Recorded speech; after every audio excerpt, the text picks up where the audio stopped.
Hello guys, how are you all.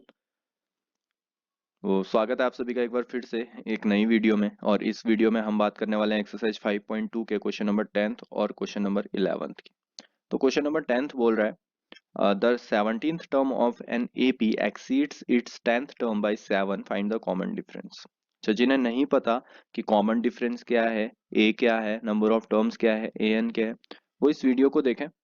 5.1 में हमने क्या देखा था कि एक सीरीज है, अर्थमेटिक प्रोग्रेशन क्या है, एक सीरीज है ऐसे कुछ, जिसमें ये जो डिफरेंस है इसे डी बोलते हैं, कॉमन डिफरेंस। जो A2 माइनस A1 करके आता है वो हमारा डी होता है। ये A2 है हमारा, ये A1 है, जब इन दोनों को माइनस करेंगे तो हमें कॉमन डिफरेंस पता चल जाएगा। उसके बाद जो ये लास्ट टर्म होता है इसे हम AN बोलते हैं। और ये नंबर ऑफ टर्म्स को हम N बोलते हैं। ठीक है, कितने नंबर ऑफ टर्म्स हैं यहाँ पर, एक 1 2 3 4, ये AN तक कितने नंबर ऑफ टर्म्स है उन्हें हम N बोलते हैं। तो यहाँ पर हमारा फॉर्मूला होता है A N is equal to A plus N minus one into D.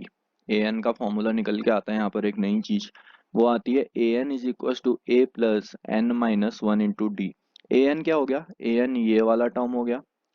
तो लास्ट वाला टर्म, फॉर्मूला क्या है लास्ट वाले टर्म का, लास्ट वाला टर्म इक्वल है ए, यहाँ पर ए क्या है, ये फर्स्ट वाले टर्म को हम ए बोलेंगे, प्लस एन क्या है, नंबर ऑफ टर्म्स हो गए एन, कितने नंबर ऑफ टर्म्स हैं, उन नंबर ऑफ टर्म्स में से हमें वन माइनस कर देना है और मल्टीप्लाई कर देना है डी से। डी क्या है यहाँ पर, कॉमन डिफरेंस है। तो यहाँ पे अगर हम क्वेश्चन की बात करें 10th वाले की, तो हमें 17th टर्म गिवन है, यानी कि हमें A17 की बात कर रहा है। और बोल रहा है कि ये exceeds its 10th term by 7, यानी कि जो A10 है 10th टर्म से 7 ज्यादा है। अच्छा, अब 17th टर्म 10th टर्म से 7 ज्यादा होगा तो उसके बीच में माइनस का साइन आएगा, तभी तो इन दोनों के बीच का डिफरेंस 7 आएगा ना। 7 ज्यादा तभी होगा, बड़े नंबर से छोटा नंबर माइनस करते हैं तो वैल्यू प्लस में आती है। आई होप ये भी पता हो आपको। तो ये चीज हमें गिवन है, तो अब इसे कैसे लिखेंगे। तो हमें फॉर्मूला पता है A N is equal to A plus N minus one into D. और साथ के साथ हमें ये भी पता है कि जो एन की वैल्यू है वो 17 है। तो A17 हमारा निकल के आएगा A plus 17 minus one into D. और A17 को हम कुछ इस तरीके से भी लिख सकते हैं, ए प्लस 17 माइनस वन 16 हो गया, 16 डी। तो A17 को हम कुछ इस तरीके से भी लिख सकते हैं और इसे हम बोल देंगे इक्वेशन नंबर 1। अच्छा, अब दूसरी बात की गई है इसमें 10th टर्म की, तो हम A10 लिखेंगे। A10 A N is equal to A plus N minus one into D होता है। और A10 यानी कि n की जो वैल्यू रखनी है हमें, वो नंबर ऑफ टर्म्स होता है n, तो n की वैल्यू हमें 10 रखनी है, 10 माइनस वन इंटू डी। और जो A10 की वैल्यू निकल के आएगी वो हमारी क्या निकल के आएगी, a प्लस 10 माइनस वन, हमें पता है 9 होता है, 9D। तो अब देखो, ये हमारी इक्वेशन नंबर 2 आ गई। मतलब हमने एक्सपेंड फॉर्म में लिख लिया है A17 की वैल्यू को और साथ के साथ A10 की वैल्यू को। और हमारे पास एक इक्वेशन और है, वो है 17 में से, A17 में से अगर हम A10 को माइनस करेंगे तो हमारा रिजल्ट जो आ रहा है वो 7 आ रहा है। और ये A17 की एक्सपेंड फॉर्म और A10 की एक्सपेंड फॉर्म को माइनस कर देते हैं। तो A17 की जो एक्सपेंड फॉर्म है वो है ए प्लस 16D, फिर बीच में माइनस का साइन, ए प्लस 9D। अच्छा, अब ये जब माइनस होगा तो इन दोनों टर्म से ही तो माइनस होगा, क्योंकि यहाँ पर पूरे A10 से माइनस है। तो A10 तो ये पूरा टर्म है ना, इसीलिए पूरे से माइनस होगा, ना कि सिर्फ अ, इससे, सिर्फ ए से। तो ए प्लस 16D माइनस ए, ये माइनस ब्रैकेट ओपन होगा तो ये वाले प्लस को भी माइनस कर देगा 9D। और ये 7 के भी तो इक्वल है, ये वाला भी 7 के इक्वल है, प्लस का ए माइनस का ए कैंसिल आउट हो गया, 16D माइनस 9D, हमारे पास जो वैल्यू निकल के आती है वो आती है 7D। 7D is equal to 7, और जो डी की वैल्यू निकल के आएगी मेरे पास वो आएगी 7/7। 7 से 7 कैंसिल आउट हो जाएगा, one time D is equal to one. तो जो डी की वैल्यू आई मेरे पास वो 1 आई, और हमारा, हमें फाइंड आउट करना था कॉमन डिफरेंस, और वो कॉमन डिफरेंस भी 1 है। ठीक है, तो आओ यार अब बात करते हैं 11th वाले क्वेश्चन की। 11th वाला क्वेश्चन बोल रहा है which term of the AP 3, 15, 27, 39 will be 132 more than it's 54th। अच्छा, एपी दी हुई है, पहले तो एपी लिख लेते हैं। एपी दी हुई है हमें 3, 15, 27, 39 अप टू सो ऑन। ठीक है, ये 9 है, ये ना ए मत समझना इस। तो बोल रहा है कि 54th टर्म से 132 ज्यादा कौन सा टर्म है। तो सबसे पहले हमें 54th टर्म फाइंड आउट करने की जरूरत है, यानी कि 54th टर्म मतलब A54, और हमें ए एन का फॉर्मूला पता है, वो होता है A+n-1 × d। और ए, अगर इस एपी में देखें तो इस एपी से हमें ए की वैल्यू 3 मिल रही है और डी की वैल्यू A2 - A1 यानी कि 15 - 3 कितना होता है, 15 - 3 12 होता है। तो जो डी की वैल्यू हमारे पास वो कितनी है, 12 है।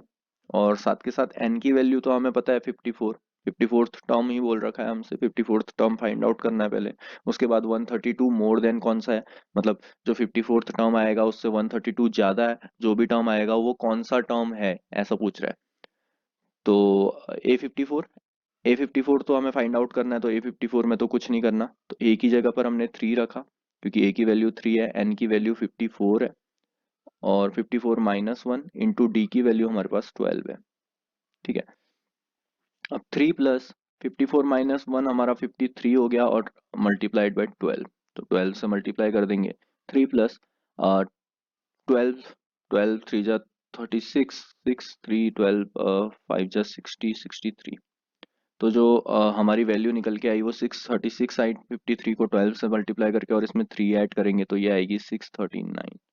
ठीक है, तो जो हमारी A54 की वैल्यू निकल के आई है वो निकल के आई है 639।